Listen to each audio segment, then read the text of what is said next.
Avez-vous déjà vu un animal si étrange que vous ne saviez pas ce que c'était? Eh bien, vous n'êtes pas seul. Les scientifiques estiment que nous avons découvert qu'environ 10% de toutes les espèces présentes sur Terre. Ils trouvent donc sans cesse de nouvelles créatures incroyables qui n'ont jamais été vues auparavant. Dans cette optique, enfilons nos pantalons kaki et partons en expédition pour découvrir certaines des nouvelles espèces les plus incroyables qui viennent d'être découvertes.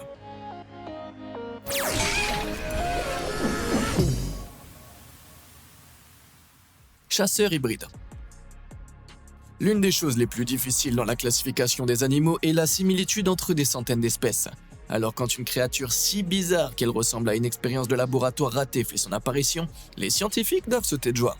Il s'agit d'une araignée pélican, une créature qui tire son nom de son long cou semblable à celui d'un pélican. Étant donné qu'elle a à peu près la taille d'un grain de riz, il n'est pas surprenant qu'elle ait été considérée comme éteinte pendant des années. En effet, jusqu'au 19e siècle, les seuls spécimens jamais trouvés étaient emprisonnés dans de l'ambre vieux de 50 millions d'années. Mais en 2019, les scientifiques ont découvert plusieurs nouvelles espèces de cette bestiole rampante. Et c'est une bestiole très rampante. L'araignée pélican traque les autres araignées en suivant silencieusement les fils sur leur toile.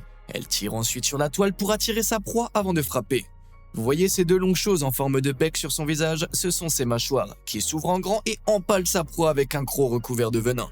Après les avoir poignardés, elle les suspend la tête en bas et les remplit de venin jusqu'à ce qu'elle meure. Ouais, une araignée cannibale qui tue sa proie de manière sadique. Quelqu'un d'autre a des frissons?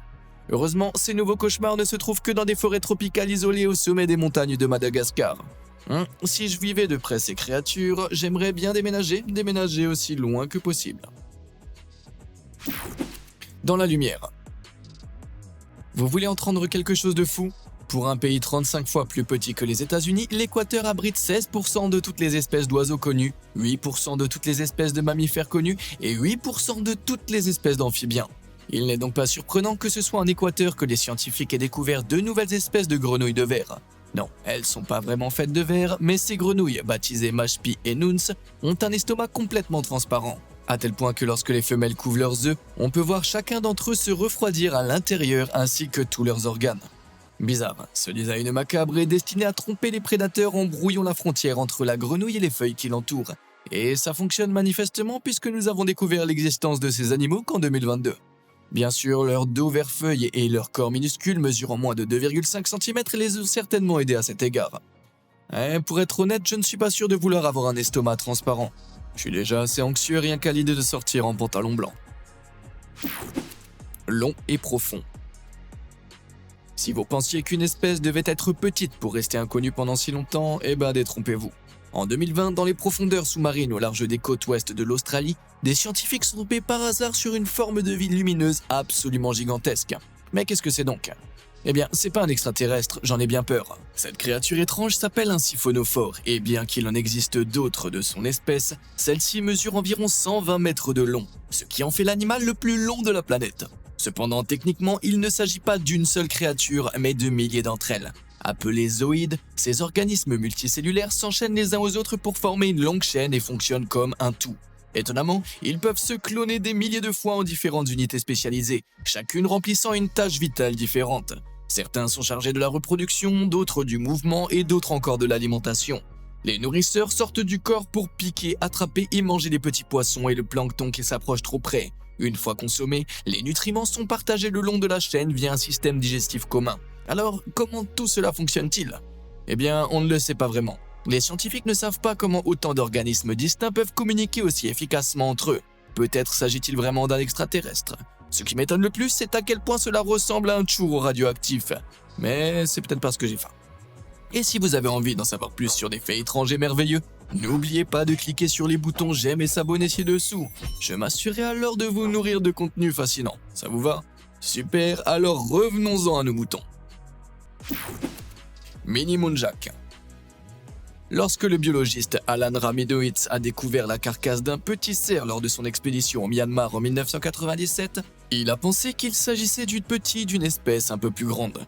Mais il s'est avéré qu'il s'agissait d'une femelle muntjac adulte, une espèce de cerf miniature qui ne mesure que 50 cm. Il est si petit que les chasseurs locaux affirment que son corps pourrait être enveloppé dans une seule feuille. Non, ce serait pas adorable comme animal de compagnie? On pourrait tenir un bébé dans la paume de sa main. Malheureusement, mon rêve d'avoir un muntjac des feuilles comme animal de compagnie ne se réalisera sans doute jamais. Ils vivent exclusivement dans des forêts denses Et, eh bien, je ne sais même pas garder une plante d'intérieur en vie. Alors imaginez une maison forêt. De toute façon, je ne saurais pas où en trouver un. Les mini Moonjack vivent en grande partie en solitaire, ce qui, combiné à leur taille et à leur environnement forestier, explique probablement comment ils ont réussi à échapper à la découverte pendant si longtemps. Et si je me permets de réfléchir objectivement, c'est probablement une bonne chose. Même si j'adorerais en avoir un, ils sont clairement mieux dans leur environnement naturel. Le poisson grenouille libre. De temps en temps, on découvre un animal à l'apparence si bizarre que les scientifiques se demandent comment ils ont pu ne jamais être repérés auparavant. C'est le cas de cette créature à l'allure étrange qui porte bien son nom, le poisson grenouille psychédélique. Cette créature colorée a été découverte pour la première fois en 2009 près de l'île d'Ambon en Indonésie.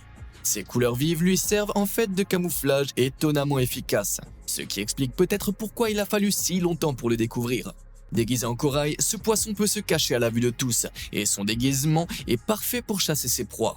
Dans ce qui est probablement le mouvement prédateur le plus paresseux qui soit, il se faufile dans les crevasses du récif puis reste simplement assis là, la bouche ouverte. C'est plus facile que de commander une pizza. Ou presque, car les fissures dans lesquelles il se glisse sont parfois très petites, et le poisson doit donc faire quelques efforts pour y entrer, mais il ne se fait toutefois pas égratigner, ce qui laisse supposer que sa peau est probablement protégée par une couche de mucus. Mais quand il s'agit de nager, le poisson grenouille psychédélique est comme un poisson hors de l'eau. Ouais, sérieusement, il sait pas nager.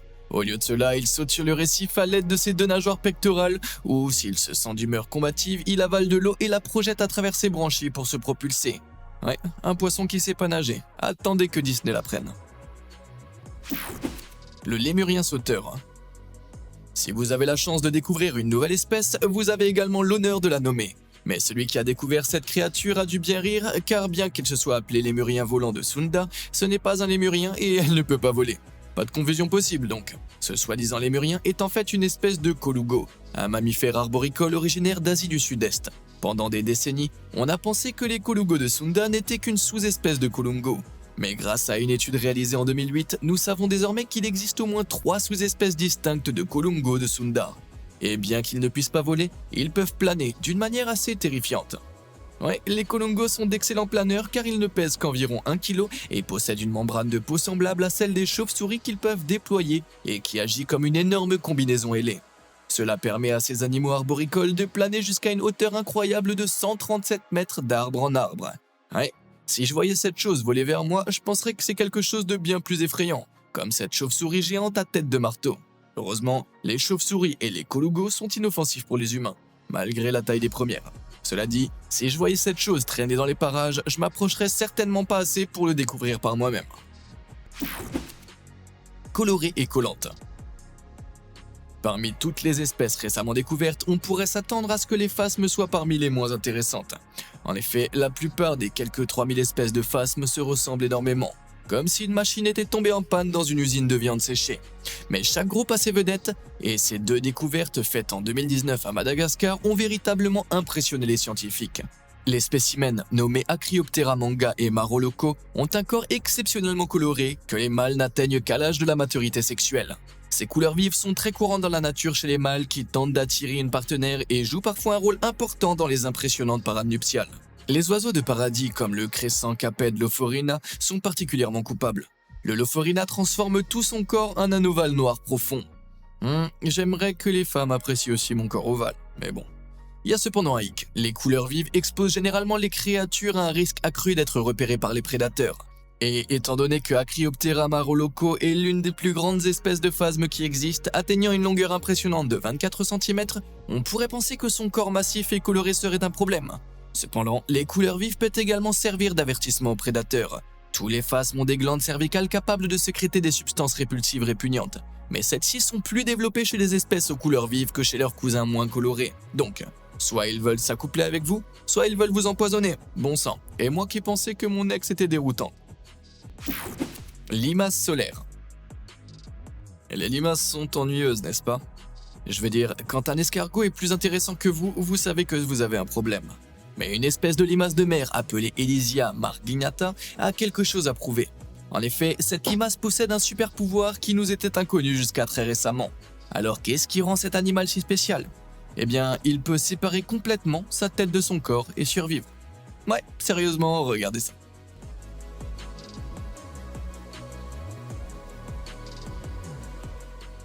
C'est à la fois la chose la plus dégoûtante et la plus cool que j'ai vue aujourd'hui. Et une fois sa tête retirée, elle peut faire repousser son corps entièrement nouveau, identique à celui qu'elle a perdu. Ouais, mais comment? Et pourquoi? Commençons par le comment.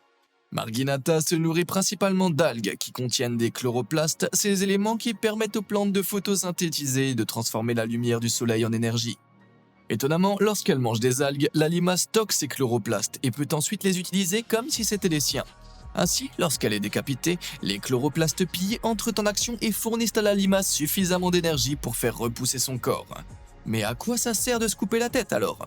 Eh bien, le processus de décapitation prend environ 20 heures, ce n'est donc probablement pas un mécanisme de défense contre les prédateurs. Cependant, les limaces sont sensibles à des parasites à action lente qui s'accrochent à leur corps et provoquent des vilaines infections. Il est donc probable que la décapitation permette à Elysia marginata de se séparer de leur corps infecté, de repousser et de continuer à vivre sans encombre. Incroyable, non? Mais bon, perdez pas la tête pour autant. Glisser. L'Australie est réputée pour abriter toutes sortes d'animaux terrifiants. Cependant, l'un des marsupiaux indigènes du pays, le plus grand planeur, est peut-être la chose la plus mignonne que j'ai jamais vue. Auparavant connu sous un seul nom, les scientifiques ont découvert en 2020 qu'il existait en fait 3 espèces distinctes de ces petits animaux à fourrure. Le grand planeur du sud, le grand planeur du centre et le grand planeur du nord. Quel nom imaginatif! Mais ces 3 espèces ne font pas 3 fois de plus grands planeurs. En raison de leur feu de brousse généralisé et de la déforestation, une grande partie de leur habitat a été détruit, entraînant un déclin alarmant de leur population de 80% en seulement 20 ans. Et comme ils ont des besoins très spécifiques en matière d'habitat, la situation est encore pire qu'elle n'y paraît. Les grands phalangers survivent uniquement grâce aux feuilles et aux bourgeons d'eucalyptus, et leur régime alimentaire incroyablement monotone les oblige à vivre parmi les eucalyptus. Ils se déplacent cependant rapidement grâce à une membrane qui s'étend de leur coude à leur cheville. Ils peuvent planer d'arbre en arbre, d'où leur nom. Un seul phalanger peut avoir jusqu'à 20 tanières différentes installées autour de ses lieux de nourriture préférés, tout à une distance qu'il peut parcourir en planant. Mais ça signifie que si un seul incendie se déclare, ils perdent tout. Ces animaux sont bien trop mignons pour finir comme les dodos, et espérons qu'ils s'en sortent. Un parmi des millions. Quand vous pensez à un lézard, quelle taille lui attribuez-vous? Celle d'un dragon barbu? Celle d'un gecko? Et si je vous disais qu'il est si minuscule qu'il pourrait tenir sur le bout de votre doigt? Eh oui, il s'agit de Brookesia nana, et celui qui a découvert cette créature malgache en 2021 doit avoir une vue perçante. Avec seulement 1,27 cm de long, c'est la plus petite des 11 500 espèces de reptiles connues. Un titre qui a ravi à l'adorable Brookesia micra, ou comme on l'appelle désormais, pas si micra que ça. Les chercheurs estiment que cette créature s'est taillée une niche remarquable, chassant les acariens et les colamboles sur le sol de la forêt tropicale pendant la journée et se réfugiant dans l'herbe la nuit pour se protéger. Il reste cependant beaucoup à apprendre sur cette merveille quasi microscopique. En effet, seuls 2 spécimens ont été trouvés à ce jour, et ils sont donc malheureusement probablement en danger critique d'extinction. De plus, la déforestation a endommagé l'habitat de ces pauvres nanocaméléons. Mais tout n'est pas perdu, car la forêt tropicale où il a été trouvé récemment a été placée sous protection. Pensez-vous qu'il pourrait exister un reptile encore plus petit? Faites-moi part de vos théories ci-dessous. Spectacle tentaculaire. Je pense qu'on est tous d'accord pour dire que ce serait vraiment génial d'avoir une espèce entière qui porte votre nom, non? Jeff Reynolds, un bénévole passionné de l'aquarium de Monterey Bay en Californie, a reçu cet honneur. En hommage à ses années de service inclassables, Jeff a été immortalisé avec la découverte d'une espèce extraterrestre très rare, l'Atola reynoldsi. Bon d'accord, c'est pas un extraterrestre, mais cette méduse bizarre a vraiment l'air. Comme son homonyme, Reynoldsi se trouve exclusivement dans la région de Monterey Bay. Cependant, contrairement à l'homme lui-même, elle vit dans les profondeurs de l'océan à plus de 3200 mètres dans une région connue sous le nom de zone de minuit. Ouais, effrayant. Cette méduse est si insaisissable que seuls 10 spécimens ont été observés depuis sa découverte en 2006. Il reste donc encore beaucoup à apprendre sur cette créature étrange et fascinante. On sait toutefois qu'elle ne possède pas les longs tentacules utilisés pour attraper ses proies par d'autres espèces similaires. À la place, elle est recouverte de nombreux tentacules plus petits et bouclés, ce qui la rend encore plus étrange. Avec un peu plus de 12 cm de large, c'est également l'une des plus grandes méduses de son espèce. Mais bien sûr, la taille n'a aucune importance, non? Laissez tomber. Madagascar regorge de surprises en matière de créatures étranges, et cette nouvelle espèce de gecko à queue feuillue identifiée en 2016 ne fait pas exception. Pouvez-vous deviner ce que ces geckos savent particulièrement bien imiter? Exactement des Boeing 737. Bon, je plaisante, ce sont des feuilles. Évidemment, ce sont des feuilles, et c'est assez remarquable, non? Officiellement nommée Uroplatus finarita, cette espèce partage de nombreuses caractéristiques avec son cousin plus effrayant, le gecko à queue feuillue satanique. Ouais, sauf que le finarita a un corps beaucoup plus grand et qu'il est impossible de conclure un pacte de sang avec lui. On le trouve également exclusivement dans des zones de basse altitude, tout au nord du parc national de Marojejy, et non dans les profondeurs de l'enfer. Son habitat étant très restreint et malheureusement détruit par les bûcherons illégaux, les scientifiques craignent qu'il ne soit en voie de disparition. De plus, il pourrait également être victime du commerce illégal d'animaux de compagnie. Malheureusement, notre vieil ami Lucifer Lizard s'est avéré très populaire parmi les amateurs de reptiles, et un spécimen plus grand comme l'Uroplatus finatrita peut atteindre un pli plus élevé. Je sais que l'argent ne pousse pas sur les arbres, mais il semble que plus la feuille est grande, plus le prix soit élevé. Olinguitos. Vous savez probablement que les carnivores sont les animaux qui se nourrissent de viande, mais saviez-vous qu'il existe une classe distincte de mammifères appelés carnivores? Ouais, je sais, c'est déroutant, surtout quand on apprend que les carnivores ne sont pas toujours carnivores. Bon sang. Quoi qu'il en soit, en 2013, les scientifiques ont découvert le premier nouveau carnivore occidental depuis plus de 3 décennies. Et ouais, ils sont mignons. Ces mammifères à fourrure sont appelés Olinguitos et mènent une vie très solitaire et nocturne, cachés dans les forêts nuageuses des Andes à l'ouest de la Colombie et de l'Équateur. Ouais, ça a l'air aussi magique que ça en a l'air. Mais l'habitat de la forêt dense n'est pas seulement esthétique. Il fournit aux Olinguitos beaucoup de fruits, d'insectes et de nectar à manger. Sans parler des arbres eux-mêmes qui sont parfaits pour y faire leur nid. Heureusement qu'ils n'ont pas le vertige car on les trouve à des altitudes vertigineuses pouvant atteindre les 2700 mètres au-dessus du niveau de la mer. Si on ajoute à ça le fait que les Olinguitos ne pèsent que 900 grammes et mesurent moins de 38 cm, il n'est pas surprenant qu'il ait fallu autant de temps pour trouver ces petites créatures. J'aurais juste aimé être celui qui les a découvertes. Romance d'insectes. Est-ce que vous avez déjà entendu parler des cicadelles? Moi non plus. Pourtant, elles constituent l'un des groupes d'insectes les plus diversifiés de la planète, avec des apparences très différentes d'une espèce à l'autre. Et pour Brendan Morris, entomologiste en formation, ces insectes étranges sont sa passion. En 2020, Brendan examinait certains spécimens de cicadelles du musée d'histoire naturelle Carnegie lorsqu'il en a trouvé un qu'il ne reconnaissait pas. Il s'agissait en fait d'une espèce inconnue. Contrairement aux autres cicadelles, celle découverte par Brendan avait des poils bizarres sur les pattes et des organes génitaux uniques. Un peu comme moi, quoi. En raison de son apparence farfelue, il a décidé de baptiser Kaikaya Gaga, en référence à l'excentrique superstar Lady Gaga. Cependant, plutôt que d'imiter des morceaux de viande, les cicadelles ont tendance à imiter des épines afin de se dissimuler des prédateurs. La famille des cicadelles est si variée qu'il est impossible de trouver des caractéristiques communes à l'ensemble des 3200 espèces. Et pour compliquer encore les choses, elles partagent de nombreux traits avec les plantoupeurs, des insectes tout aussi étranges. Celui-ci a été découvert en 2012 et il est si insaisissable qu'il n'a été vu qu'une seule fois. On ne sait donc même pas quelle est cette étrange touffe de poils de troll. Ils sont tous d'impressionnants sauteurs et se nourrissent tous de sève d'arbres, que les cicadelles obtiennent en perçant des trous dans les branches et en les suçant. Il est fascinant de constater qu'ils procèdent de la même manière que les moustiques pour sucer le sang. Ils perforent l'écorce de l'arbre et y déposent une salive spéciale qui empêche la zone de se refermer pendant qu'ils se nourrissent. Contrairement aux moustiques, ces insectes sont toutefois très beaux. Mais cela dit, je suis certainement pas aussi gagadeux que Brendan. Digne d'un président. En 2018, The Rainforest Trust a mis aux enchères les droits de nommer un nouvel amphibien ressemblant à un ver découvert au Panama. La créature en question est presque totalement aveugle, enfouit fréquemment sa tête sous terre et développe une couche de peau supplémentaire qui se détache pour nourrir ses petits. Devinez quel nom le gagnant a choisi de lui donner. Si vous avez répondu Dermophis Donald Trumpy, vous avez raison. En effet, l'enchère gagnante a été remportée par l'entreprise britannique de construction durable EnviroBuild, qui a donné ce nom à la créature parce qu'elle s'opposait aux politiques environnementales controversées de l'ancien président. Et croyez-le ou non, ce n'est pas la seule nouvelle espèce qui a été nommée d'après Donald Trump. En 2017, le scientifique Vazrik Nazari a estimé que ce papillon de nuit, Neopalpa Donald Trumpy, avait une couleur de tête unique qui lui rappelait l'ancien président. Je sais pas, je pense qu'il se rapproche peut-être à des chimères avec celle-là.